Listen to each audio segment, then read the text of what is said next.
بسم الله الرحمن الرحيم الحمد لله الذي هدانا لهذا وما كنا له لنهتدي لولا أن هدانا الله لقد جاءت رسل ربنا بالحق والصلاة والسلام والتحية والإكرام على النبي الأمي الخاتم لما سبق والفاتح لمن غلق المعلن الحق بالحق بالقاسم محمد وآل بيته الطيبين الطاهرين المعصومين المظلومين لا سيما بقية الله في الأراضين الذين أذهب الله عنهم الرجس وطهرهم تطهيرا. اللهم صل على محمد ولعنة الله على أعدائهم وغاصب حقوقهم ومنكر فضائلهم أجمعين من يوم عداوتهم إلى قيام يوم الدين. أما بعد قال الحكيم في كتابه الكريم بسم الله الرحمن الرحيم الذين تطمئن قلوبهم بذكر الله ألا بذكر الله تطمئن القلوب. اللهم صل على محمد وآل محمد. قرآن مجید فرقان حمید سورہ مبارکہ الرعد 13واں سورہ قرآن مجید کا، اس کی ایک آیت جس میں عنوان قرار دی جا رہی ہے، جس کے دو حصے ہیں. پہلے حصے میں ارشاد ہو رہا ہے الذین آمنوا، وہ لوگ کہ جو ایمان لائے، تطمئن قلوبہم بذکر اللہ، ان کے قلوب اللہ کے ذکر سے اطمینان پاتے ہیں.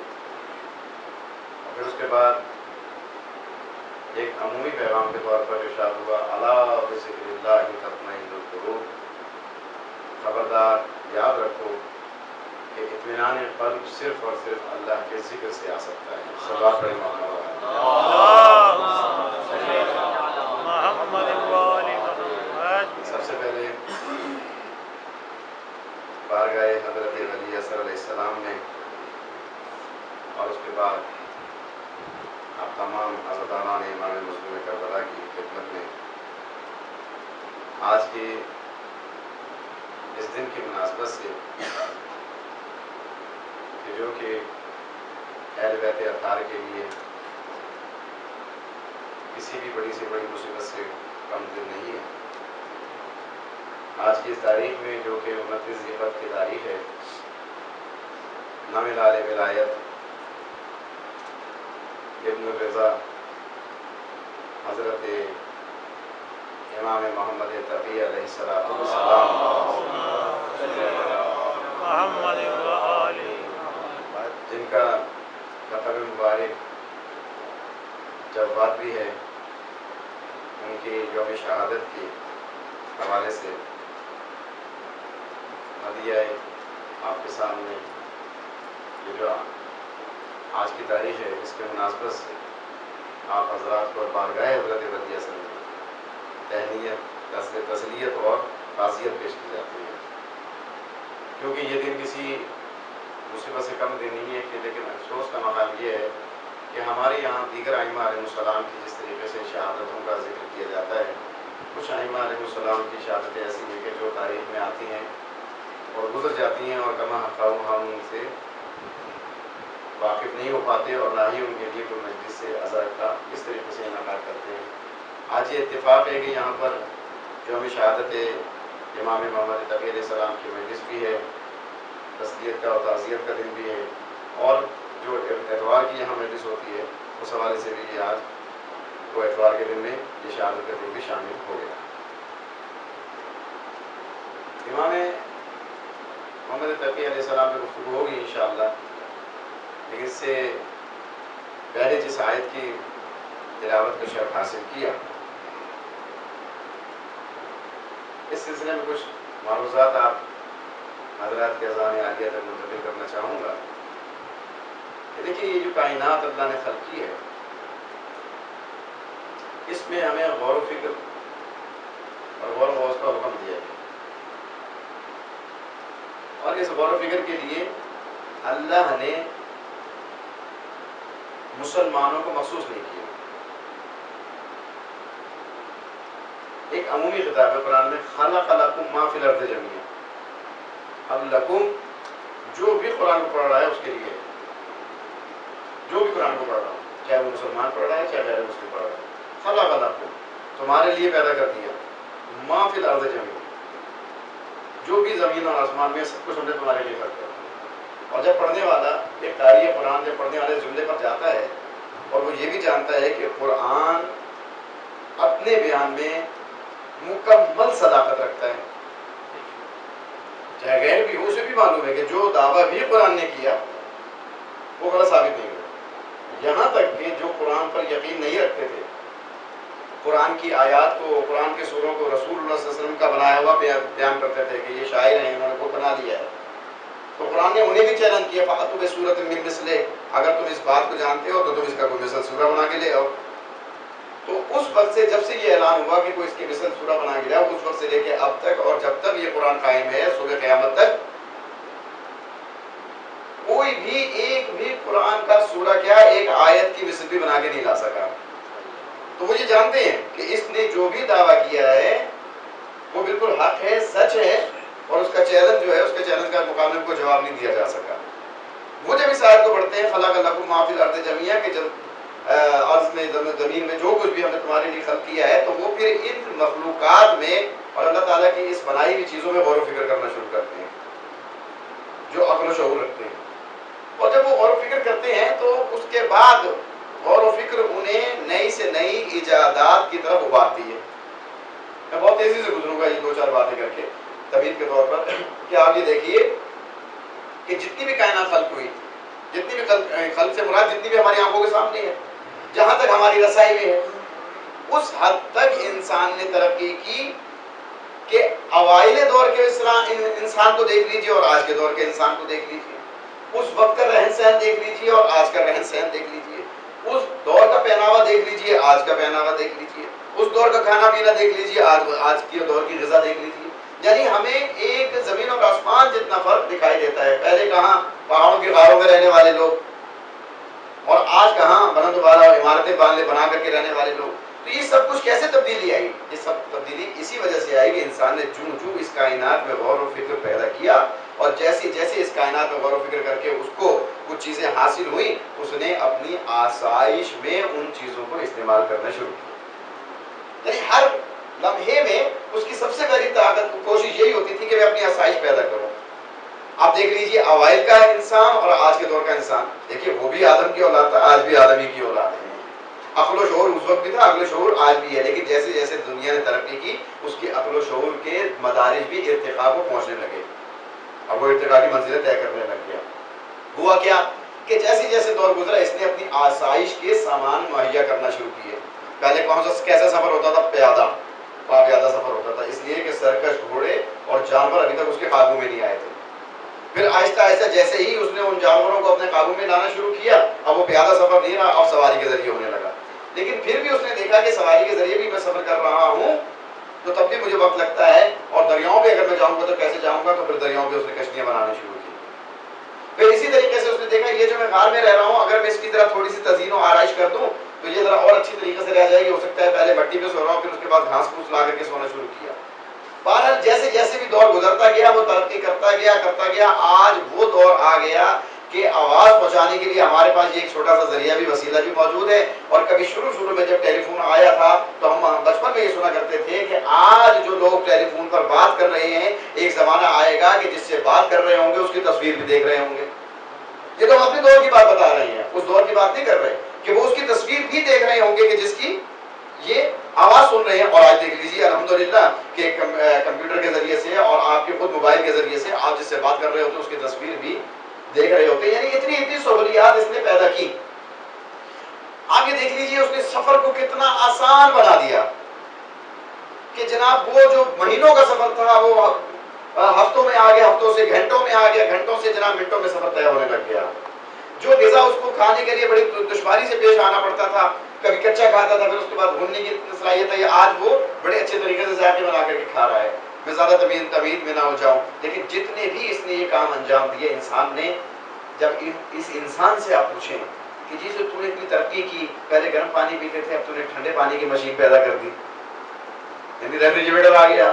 پہلے ہم گرمی میں مرا کرتے تھے، اب جناب لیے ایئر کنڈیشن لگنا شروع ہو گیا، پنکھے آ گئے، اب فرش ایسے بچ گئے. یہ جو سب کچھ تو کر رہا ہے، یہ کس لیے کر رہا ہے؟ یہ جو اتنی آسائشیں تو نے مہیا کی کیوں کی؟ تو صرف اور صرف ایک ہی جواب دے گا ہر سائنسدان، انسانیت کی خدمت کے لیے. انسانیت کی خدمت کے، جس نے بھی پہلی ایجاد کی ہے، اگر اس وقت اس کی ایجاد، اگر وہ دور آج واپس آ جائے، ہم سے پوچھے کس کے لیے کہا، کس لیے خدمت انجام دی، کہا انسانیت کی خدمت کے لیے. میں چاہتا ہوں کہ جو آسائش مجھے حاصل ہیں وہ دوسروں کو بھی حاصل ہو جائیں. ہاں اس میں ایک عنصر ہے کہ میں جب یہ انسانیت کی خدمت کے لیے کام انجام دے رہا ہوں تو اس میں میرا بھی تھوڑا سا نام پیدا ہو جائے گا کہ فلاں شخص نے یہ کام انجام دیا، کہ ٹیلی فون کس نے ایجاد کیا، ریڈیو کس نے ایجاد کیا، ٹی وی کس نے ایجاد کیا، جہاز کس نے ایجاد کیا. بہرحال یہ کہ انسانیت کی خدمت کے لیے. لیکن اس کے ساتھ ساتھ ہوا کیا؟ ایئر کنڈیشن کمروں میں بیٹھنے والے، بہترین سفر کرنے والے، بہترین سواریوں میں بیٹھنے والے، جب رات آتی ہے تو ایک آواز سننے کو ملتی ہے، بلکہ آواز نہیں سننے کو ملتی بلکہ ایک نسخہ ہمیں مل جاتا ہے سننے کو. کیا بولتے ہیں؟ رات کو جب تک میں نیند کی گولی نہ کھاؤں نیند نہیں آتی.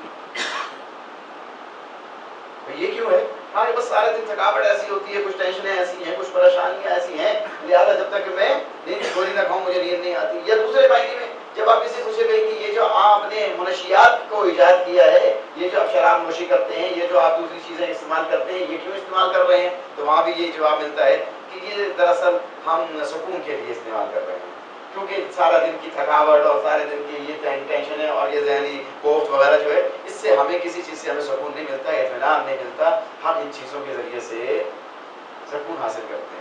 آئیے ایک لمحے کے لیے پھر واپس ذرا لوٹیے اسی ابتدا کی گفتگو کی طرف کہ اس انسان نے پوری کائنات کو مسخر کر لیا، یعنی اپنے قابو میں لیا، تسخیر کر لیا. تو اسی لیے معصوم سے منسوب ایک شعر ہے، اس کا ترجمہ یہ ہے کہ اے انسان تو یہ گمان کرتا ہے کہ تو ایک چھوٹا سا جسم ہے. نہیں، تو چھوٹا سا جسم نہیں ہے، تیرے اندر ایک پوری کائنات آباد ہے. اب جس کے اندر یہ پوری کائنات آباد ہے، بظاہر جو اپنے آپ کو چھوٹا سا سمجھ رہا ہے، اس چھوٹے سے جسم نے اس عالم اکبر پر کنٹرول حاصل کر لیا، تصرف حاصل کر لیا، اس کو مسخر کر دیا. لیکن افسوس کا مقام ہے اور یہ کہنا پڑے گا کہ اس کائنات کو ایک چھوٹا سا ذکر کنٹرول تو کر پایا، اس کو مسخر تو کر پایا، لیکن وہ کائنات جو اس کے اندر پرورش پا رہی تھی اس سے یہ غافل رہا. یعنی کائنات پر تو اس نے کنٹرول کیا لیکن اپنے اس اندر کے جسم سے یہ غافل رہا. اور اس کا نتیجہ یہ ہوا کہ اس آسائش کے لیے، خدمت کے لیے، انسانیت کے لیے ایجادوں پر ایجادیں کرتا چلا گیا. اور پھر یہاں تک بھی آیا کہ ایسی چیزیں بھی ایجاد کر دی کہ جن کو منشیات کہتے ہیں. ایجاد تو انسان ہی نے کی، لیکن کیا کہا کہ میں نے اس کو اطمینان قلب کے لیے، میں نے اس کو سکون کے لیے ایجاد کیا ہے. یہاں پر رک کر کے میں ڈاکٹر علی شریعتی کا جملہ کہنا چاہوں گا کہ وہ یہ کہا کرتے ہیں کہ جب ان ایجادات کرنے والوں سے پوچھا جائے کہ تم نے کیوں ایجاد کی، کہیں گے ہم نے انسانیت کی خدمت کی ہے. کہا کہ تم نے انسانیت کی خدمت کی، اس کا نتیجہ کیا نکلا؟ شراب نوشی. تم نے انسانیت کی خدمت کی، اس کا نتیجہ نکلا چرس پینا. تم نے انسانیت کی خدمت کی، اس کا نتیجہ نکلا جیسے مثال آج کے دور میں ہیروئن پینا یا اور اس قسم کی منشیات اور اس قسم کی ادویات کو استعمال کر کے اپنے آپ کو سکون حاصل کرنا. تو ڈاکٹر شریعتی کہتے ہیں کہ میں ایسے لوگوں سے یہ جملہ کہوں گا کہ بے شک کہ تم نے انسانیت کی خدمت کے لیے تو سب کچھ کیا، لیکن انسانیت کی اصلاح کے لیے تم نے کچھ نہیں کیا. صلوات پڑھیں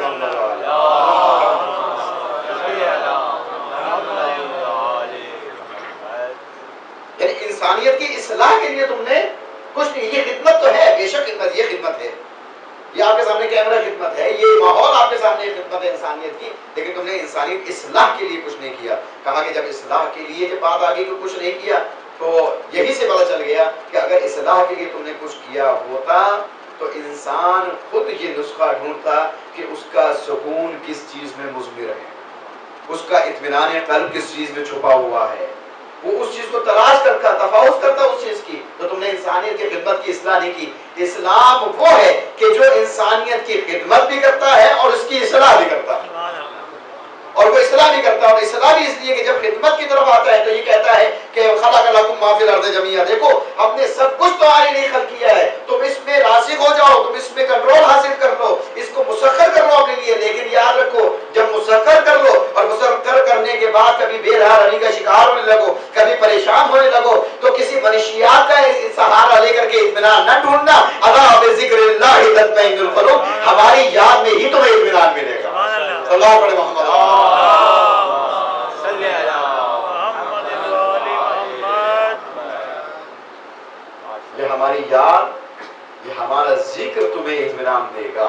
اس کی وجہ کیسے اطمینان دے گا اللہ کا ذکر، کیسے اللہ کی یاد جو ہے ہمارے دلوں میں اطمینان پیدا کرے گی، کس طریقے سے؟ ایک عام آدمی سوال کر سکتا ہے کیسے؟ دیکھیے یہ جتنی بھی ایجادات ہیں، یہ اس کا جو منبع ہے، اس کا جو مرکز ہے، اس کی ابتدا جو ہے وہ علم ہے۔ اگر علم نہ ہوتا تو کوئی بات ہو ہی نہیں سکتی۔ جب علم کی بات تک آ جاتے ہیں ہم کہ سب چیزوں کا جو مرجع ہے، جس ساری چیزیں لوٹ کر جس چیز کی طرف جاتی ہیں اس کا نام ہے علم۔ تو جب علم کی بات آئی تو اللہ کے رسول صلی اللہ علیہ وآلہ وسلم، بلکہ میں یوں کہوں کہ مدینۃ العلم نے یہ ارشاد فرمایا، اول العلم معرفت الجبار۔ دیکھو جو بھی چیز تم ایجاد کر رہے ہو اس کا سرچشمہ علم ہے، لیکن یاد رکھو کہ علم کی ابتدا کس چیز سے ہونی چاہیے؟ اگر جس چیز سے علم کی ابتدا کر رہے ہو اگر اس کو تم نے سمجھ لیا تو جتنی بھی تمہاری ایجادات ہوں گی یہ خود بخود تمہارے لیے سکون قلب فراہم کریں گی۔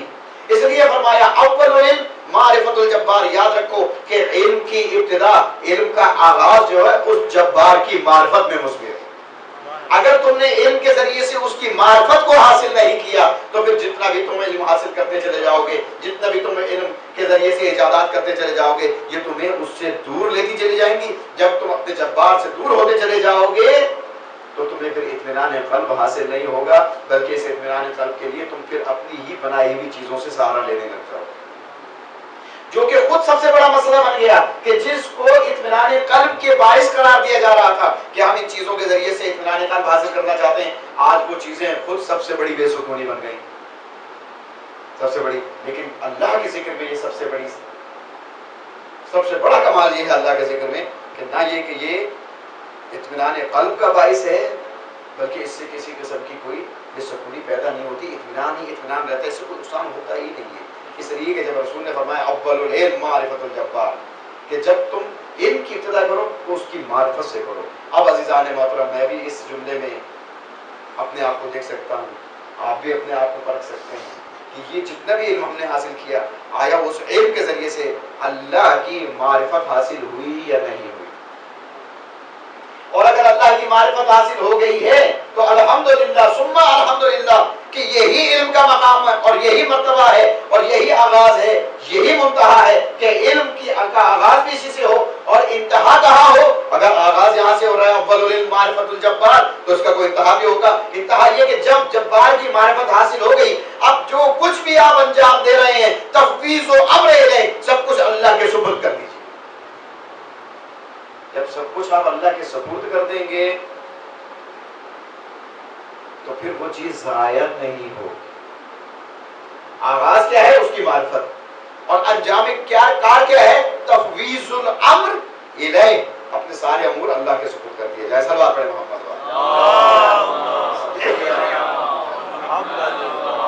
سارے امور اس کے سپرد کر دیے، یہی سب سے بڑی۔ اور آپ دیکھ لیجیے کہ اب سوال یہ پیدا ہو جاتا ہے، یہاں پر میں اپنے منزل کے وقت قریب پہنچ گیا کیونکہ امام کی شہادت کا دن، یہ چند جملے ان کی طرف بھی میں کہنا چاہوں گا کہ جب ہم یہاں تک پہنچ گئے تو اب سوال یہ ہوگا کہ اللہ کا ذکر کیا ہے؟ وہ ذکر کیا ہے؟ کیا ہم سب چیزوں کو چھوڑ کر کے ایک تسبیح لے لیں اور اس میں یا اللہ کہتے رہیں، یا ہر وقت قرآن مجید کی تلاوت ہی کرتے رہیں، یا اسی قسم کی محافل اور مجالس منعقد کر کے اسی میں بیٹھے رہیں؟ کیا مطلب ہے اللہ کا ذکر؟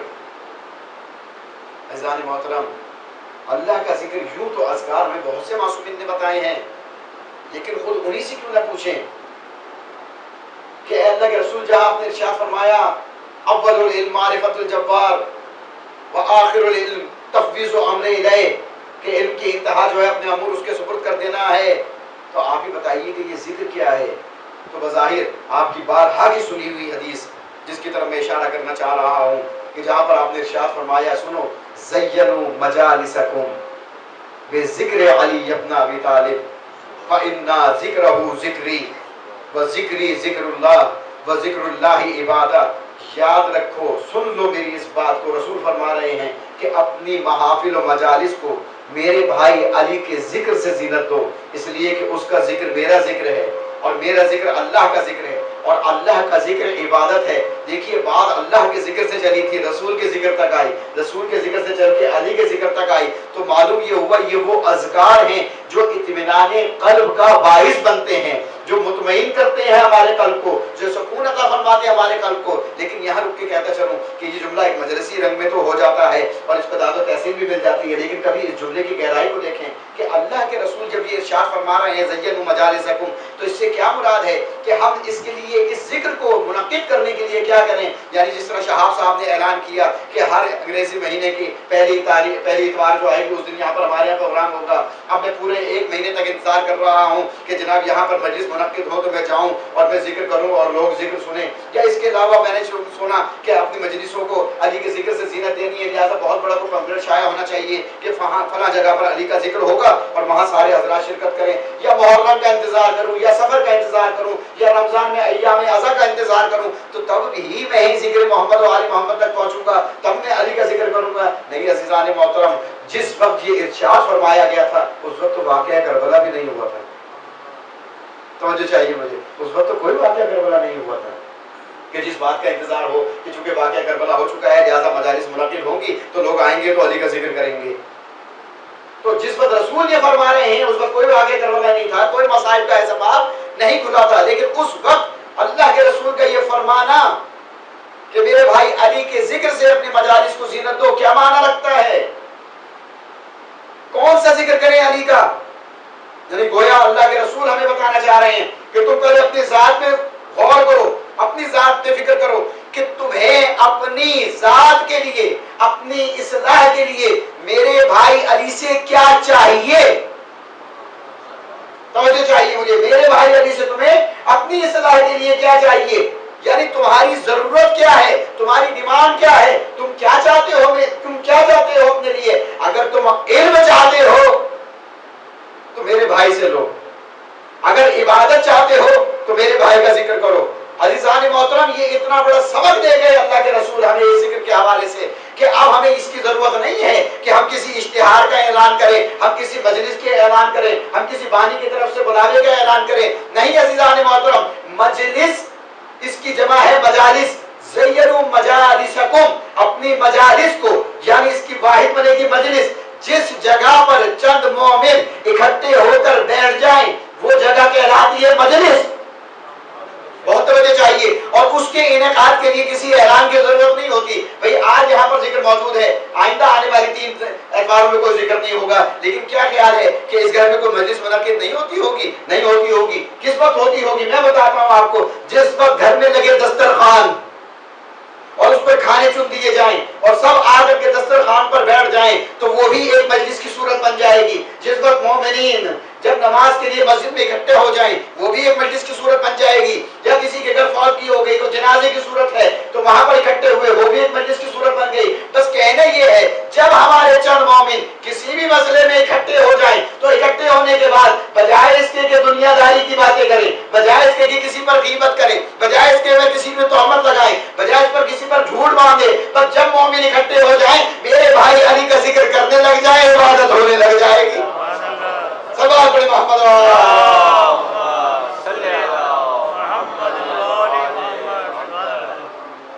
تو مفہوم یہ ہے مجلس کا کہ زینوا مجالسکم. آج ہمیں چاہیے کہ جب ہم رات کو سونے لگیں اپنے سارے احباب کو جب ایک جگہ اکٹھا کریں، جب ہم بستر پر جانے لگیں اس جگہ پر کھڑے ہو جائیں اور اپنے سارے احباب کو بٹھا کر کے یہ جملہ کہیں کہ آؤ ہم بتاتے ہیں کہ مولا علی علیہ السلام کا سونا کیسا تھا.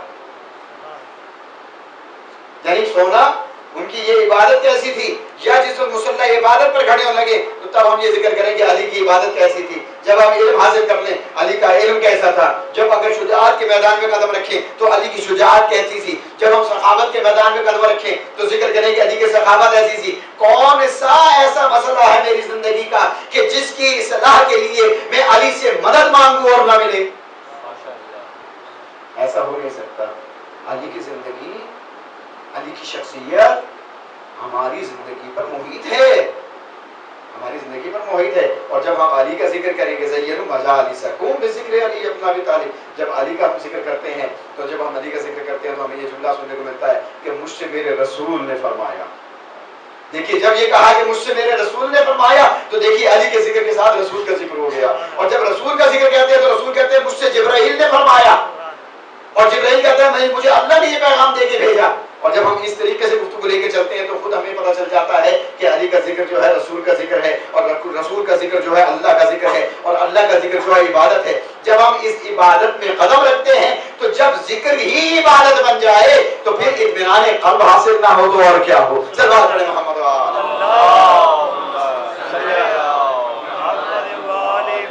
بس آپ کی زحمت کو میں نے تمام کیا۔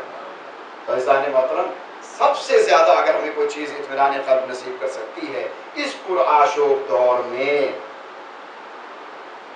تو وہ ہے اللہ کی یاد اور اللہ والوں کی یاد، کیونکہ اللہ کی یاد کے ساتھ اللہ والوں کی یاد در حقیقت اللہ ہی کی یاد ہے۔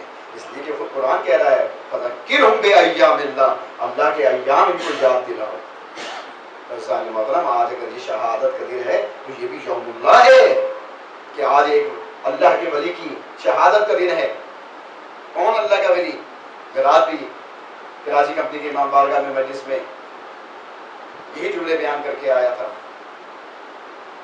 کہ میرے یہ وہ امام ہیں جو چہاردہ معصومین میں اگر ہم نظر دوڑاتے ہیں چہاردہ معصومین میں تو سب سے کم عمر شہیدہ جناب سیدہ ہیں 18 سال کی، اور جب ائمہ علیہ السلام میں ہم تحقیق کرتے ہیں تو سب سے کم عمر شہید میرے یہ امام محمد تقی علیہ السلام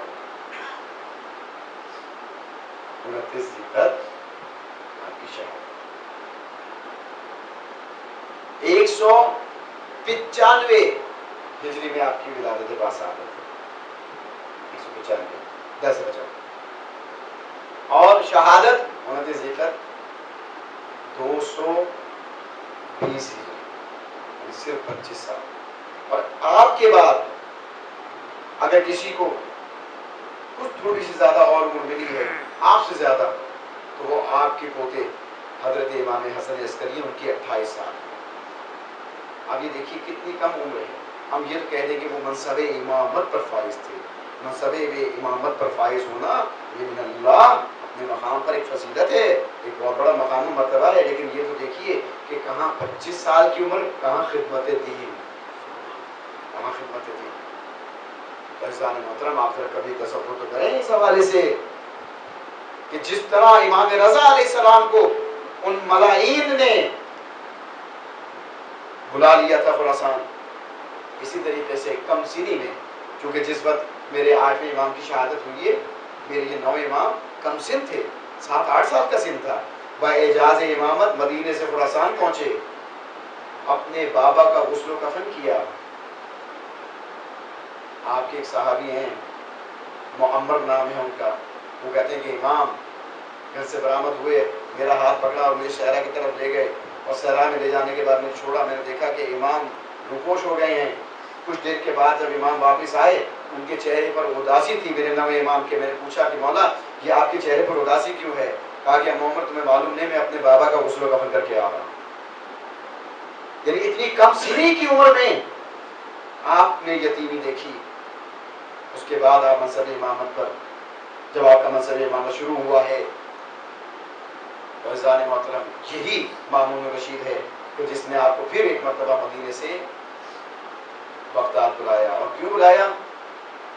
اس لیے کہ جانتا ہے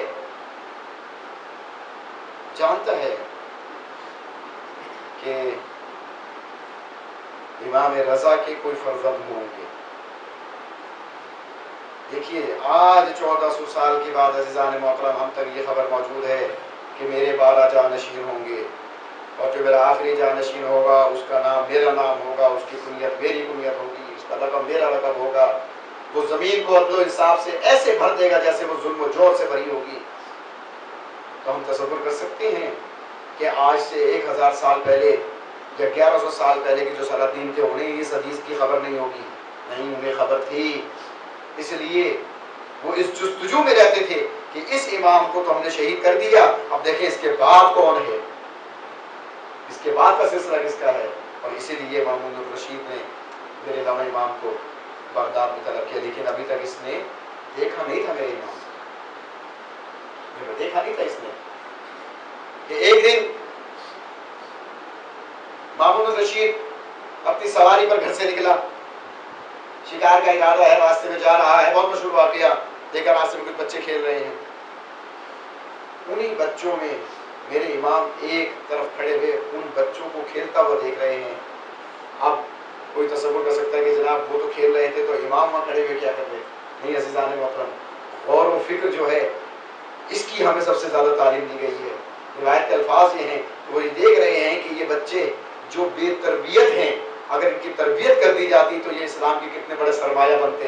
امام اس غور و فکر میں ان کو دیکھ رہے ہیں کہ ادھر سے سواری گزرتی ہے، سارے بچے مامون الرشید کی سواری دیکھ کر کے بھاگ جاتے ہیں، لیکن اگر کوئی نہیں جاتا تو میرے نوے امام وہیں کھڑے رہتے ہیں۔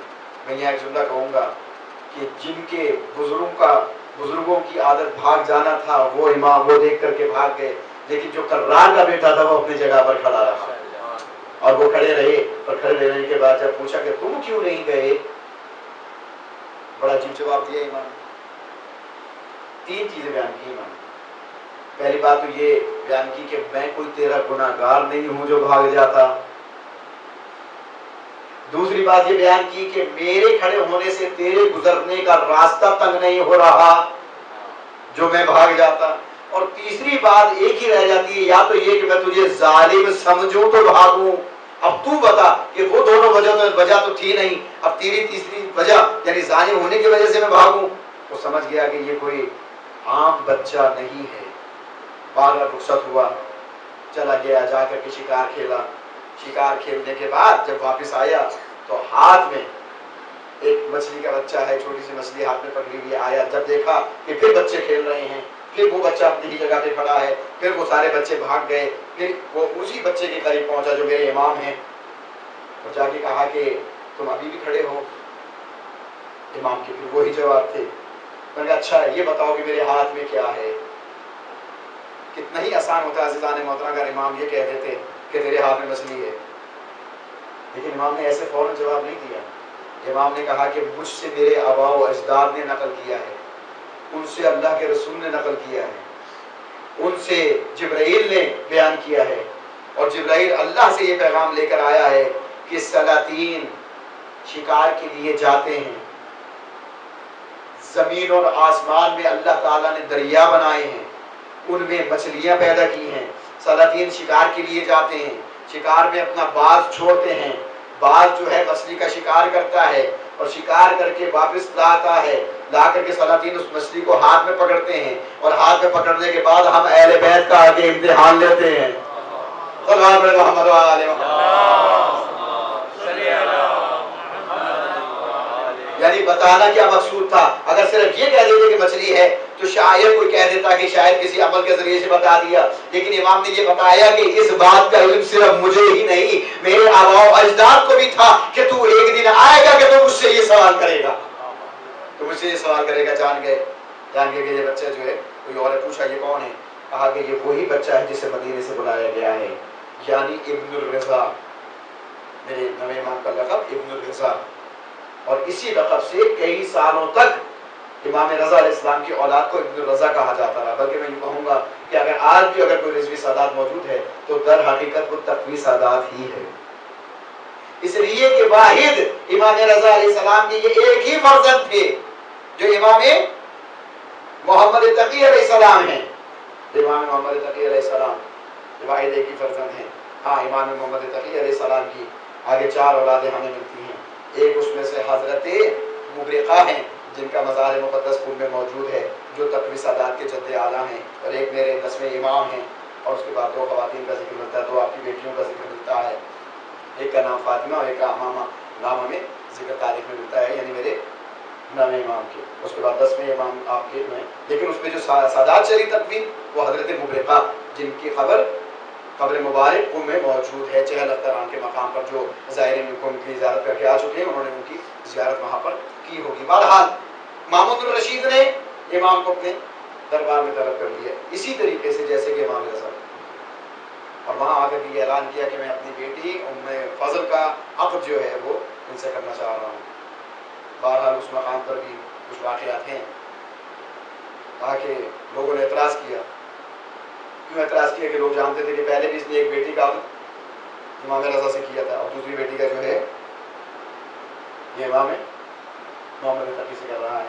کہا کہ اچھا، اگر تم نے عقد کرنے کا سوچ ہی لیا ہے، پہلے تو یہ ابھی بہت کم سن ہے، 8-9 سال کی عمر ہے، اور تیری بچی بہت بڑی ہے ان سے، تو پہلے ایسا کر ان کی تربیت کروا، انہیں کسی اتالیق کے پاس بھیج، کسی ٹیوشن پڑھانے والے کے پاس بھیج، دوسرے معنی میں یہ، تاکہ وہ ان کی تربیت کرے۔ وہاں سے کہا کہ اچھا، تم ان کی تربیت کی بات کرتے ہو، تم میں کوئی ہے جو ان سے سوال پوچھے اور یہ اس کا جواب دیں؟ تو اس وقت قاضی القضات وہاں پر موجود تھا، یحییٰ بن اقسم، اس نے کہا میں سوال کرنا چاہتا ہوں۔ آگے بڑھا، کہا کہ ہاں سوال کرو۔ کہا کہ امام سے سوال کر رہا ہے، امام کب سین ہے؟ کہا کہ ذرا یہ بتائیے جس نے حالت احرام میں شکار کیا ہو اس کا کفارہ کیا ہے؟ بہت طویل واقعہ ہے، میں اس پورے واقعے کو نہیں دہراؤں گا، لیکن اس کے نتیجے کو بیان کر کے صرف اپنی ذہن میں تمام کروں گا۔ کہا کہ یہ بتائیے جس نے حالت احرام میں شکار کیا ہو اس کا کفارہ کیا ہے؟ امام نے فرمایا، کم سنی ذہن میں رہے، امام نے فرمایا کہ اے یحییٰ تجھے تو سوال کرنا بھی نہیں آتا، تجھے تو سوال کرنا بھی نہیں آتا۔ کہا کہ کیوں؟ کہا کہ یہ سوال اتنا آسان نہیں ہے، یہ صرف یہ سوال کا صرف ایک جز نہیں ہے، اس کی کئی جزئیات ہیں، تجھے تو سوال کرنا نہیں آتا۔ پہلے تو یہ بتا کہ وہ احرام جو ہے عمرے کا تھا یا حج کا تھا؟ پہلے یہ بتا وہ جو شکار کیا گیا تھا وہ پرندہ تھا یا چوپایا تھا؟ پہلے یہ بتا کہ جو شکاری تھا وہ اپنے شکار کرنے پر مصر تھا یا نادم تھا؟ پہلے یہ بتا کہ شکار کرنے والا تھا وہ آقا تھا یا غلام تھا؟ پہلے یہ بتا کہ اس نے دن میں شکار کیا تھا یا رات میں شکار کیا تھا؟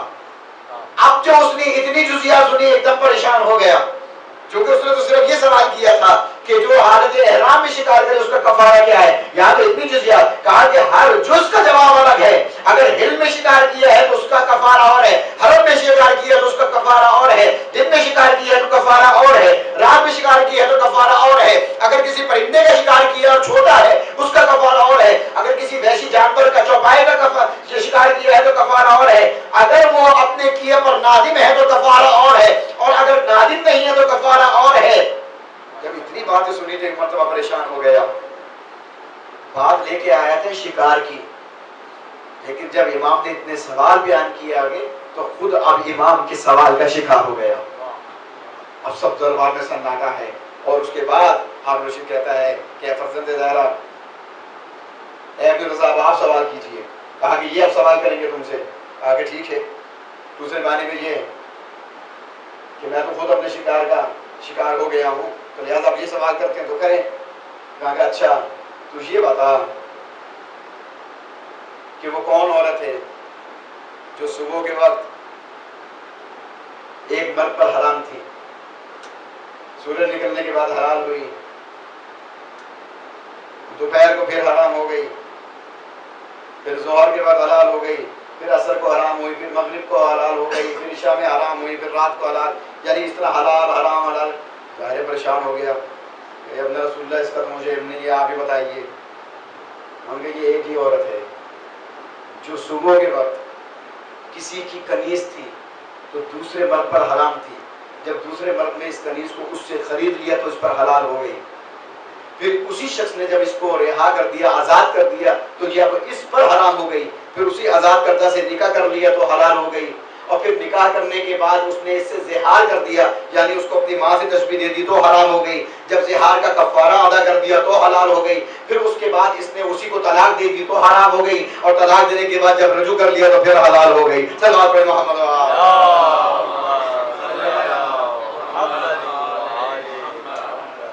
تو کہاں تو اس کے سوال کا جواب تھا، کہاں یہ جواب تھا. یہی باتیں اس بات کا باعث بن گئی کہ میرے امام کو راستے سے ہٹا دیا. اور یہاں بھی ایک چھوٹا سا واقعہ ہے جس نے بہت زیادہ اثر کیا اس بات پہ. یہی یحییٰ بن اقسم جب اس نے دربار میں اپنی ندامت کو دیکھ لیا، اپنی شرمندگی کو دیکھ لیا، اپنی بے عزتی دیکھ لی، اب اس کے دل میں یہ کینہ پیدا ہو گیا، یہ بغض پیدا ہو گیا کہ امام کو راستے سے ہٹا. کہ اسی اسنا میں ایک مقدمہ آیا کہ ایک شخص نے چوری کی ہے اور اس کا فیصلہ کرنا ہے، تو قاضی نے کہا کہ اس کے ہاتھ کاٹ دیے جائیں کلائی سے ہاتھ کاٹ دیے جائیں. یہ چور کی یہی سزا ہے قرآن میں. امام تشریف فرما دے، میرے نام امام تشریف فرما. انہوں نے نہیں، غلط ہے فیصلہ، کلائی سے ہاتھ نہیں کٹیں گے. ان کا کیوں نہیں کٹیں گے کلائی سے ہاتھ؟ اس لیے کہ یہ وضو میں استعمال ہوتے ہیں اور یہی تو ہاتھ ہیں. انہوں نے نہیں، کلائی سے ہاتھ نہیں کٹیں گے بلکہ ہاتھ کی جگہ انگلیاں کٹیں گی، اس لیے کہ ہتھیلی یہ اعضائے سجدہ میں سے ہے، اگر یہ کٹ جائے گی تو ایک اعضائے سجدہ ختم ہو جائے گا. اب دلیل کیا تھی؟ کیونکہ ہاتھ ہونے کا جو ذکر ہے وہ تو ہاتھ، ان کے ہاں جو ذکر ہے وہ تو ہاتھ ہے کلائی تک ہونے کا، یہ کلائی سے. لیکن ہمارے ہاں جب دلیل کیا تھی تو دلیل کے طور پر سورہ یوسف کی آیت پیش کی گئی کہ جہاں پہ زنان مصر کا واقعہ موجود تھا کہ جس وقت حضرت یوسف ان کے سامنے سے گزرے اور وہ یوسف کے دیدار میں، ان کے جمال و جلال میں اتنی محو ہو گئی کہ انہوں نے اپنے ہاتھ کاٹ لیے. اب جو تفسیر دیکھی تو ہاتھ کاٹنے کا لفظ تو تھا لیکن ہاتھ نہیں کاٹے تھے بلکہ انگلیاں کاٹی تھی. تو قرآن نے انگلیوں کو ہاتھ سے تلقین دی ہے، لہذا کہا کہ اب چونکہ چور کے جو ہے وہ ہاتھ کلائی سے نہیں اتنے ہی کٹیں گے جتنی زنان مصر کی عورتوں نے، جو زنان مصر نے اپنی انگلیاں کاٹی تھی. سب پڑھے محمد. یہ سب سے بڑی دلیل بن گئی کیونکہ وہاں پر ہاتھ انگلیوں کو کہا گیا تھا، لہٰذا انگلیاں کٹیں گی. ظاہر ہے یہ ایک دوسری ہزیمت اٹھانا پڑی. اس کے بعد اس نے محمود سے کہہ دیا کہ ان کو راستے سے ہٹا دیا، ہٹایا گیا راستے سے، شہید کیا گیا.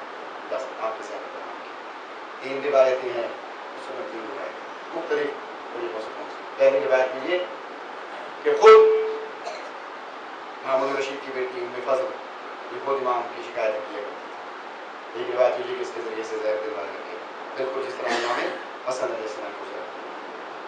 دوسری روایت یہ ہے کہ بادشاہ کے ایک وزیر نے اپنے گھر میں کھانے کی دعوت دی اور اس کھانے میں زہر ملا کر کے پیش کیا.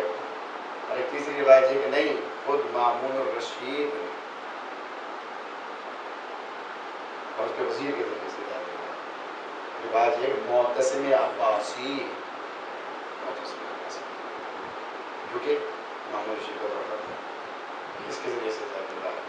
کیونکہ ام فضل کی بات محمود رشید نہیں مانا کرتا تھا، محمود رسول عباسی کی ذریعے سے.